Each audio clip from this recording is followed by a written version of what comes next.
Good morning, students. Let us continue with the chapter number 9, biomolecules. Next topic is lipids.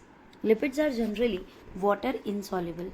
We have seen that we cannot mix oil and water. We cannot mix ghee and water.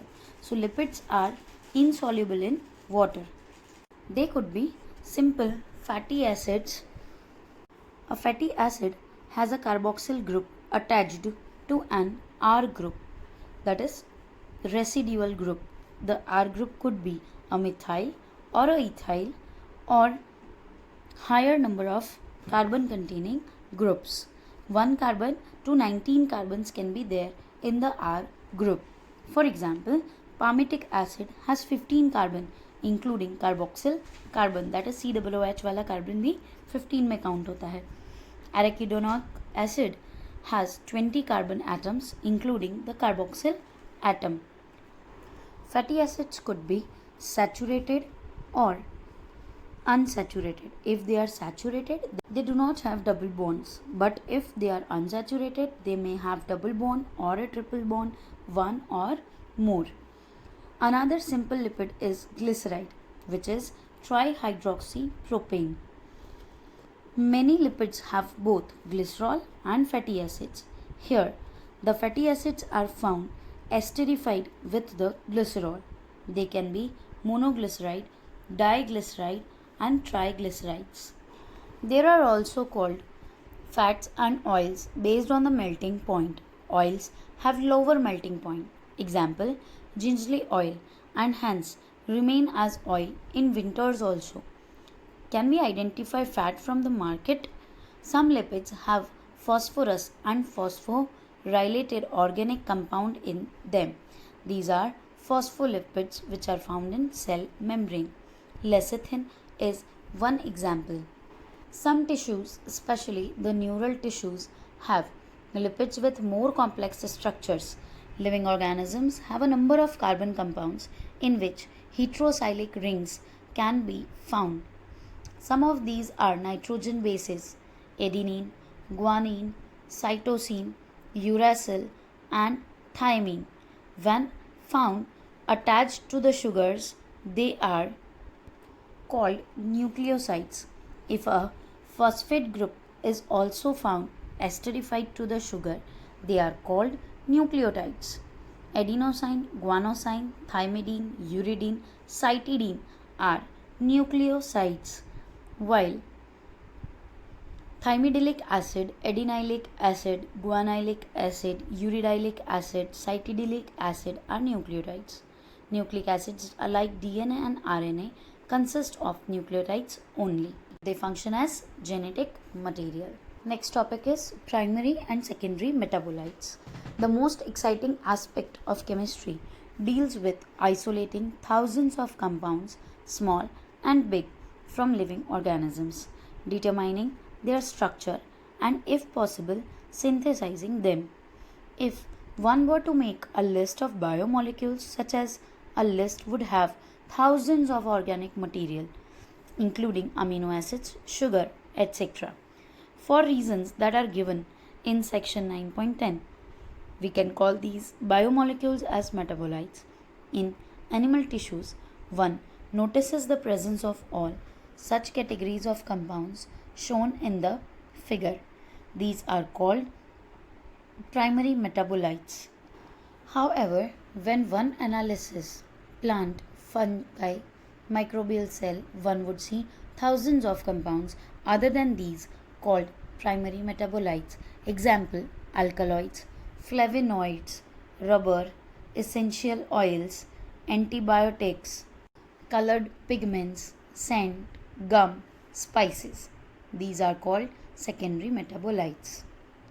Here are some secondary metabolites: pigments like carotenoids, anthocyanin, alkaloid, morphine, codeine, terpenoid, monoterpene, diterpene, essential oil, lemongrass oil, toxins, heparin, ricin, lectins, concavalin A, drugs, vinblastine, curcumin, polymeric substances like rubber, gums, cellulose, and many more.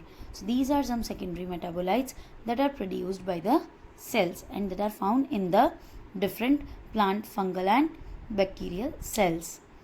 While primary metabolites have identifiable functions and play known roles in normal physiological processes, we do not at the moment understand the role of function of the secondary metabolites. All the secondary metabolites, we don't know their function in their host organism.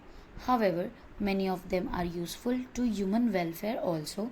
For example, rubber, drugs, spices, scents, pigment, gum, etc. Some secondary metabolites have ecological importance also. In the later chapters and years, we will learn more about the secondary metabolites and their importance in ecology as well as human welfare. Next topic is biomicromolecules. There is one feature common to all those compounds found in the acid soluble pool. याद आया filtration के time पे हमने acid में tissue material को solubilise करने की कोशिश की थी. फिल्ट्रेशन किया था, जो सॉल्युबल कंपाउंड्स थे वो हमें नीचे फिल्ट्रेट में मिले थे, उसकी बात की जा रही है. They have molecular weight ranging from 18 to around 800 Dalton approximately. The acid insoluble fraction has only 4 types of organic compound, that is protein, nucleic acid, polysaccharide and lipid.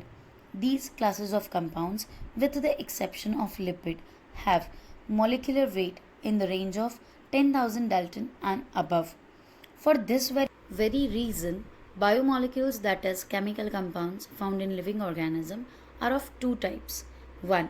Those which have molecular weights less than 1000 Dalton and are usually referred to as micromolecules or simply biomolecules, while those which are found in the acid insoluble fraction and were having large weight were known as macromolecules or biomacromolecules. Their weight ranges up to 10,000 Daltons. The molecules in the insoluble fraction, with the exception of lipids, are polymeric substances. Then, why do lipids, whose molecular weight do not exceed 800 Dalton, come under insoluble fraction, that is macromolecular fraction? Lipids are indeed smaller molecular weight molecules, but are present not only as such but also arranged into structures like cell membrane and other membrane. When we grind a tissue, we are disrupting the cell structure.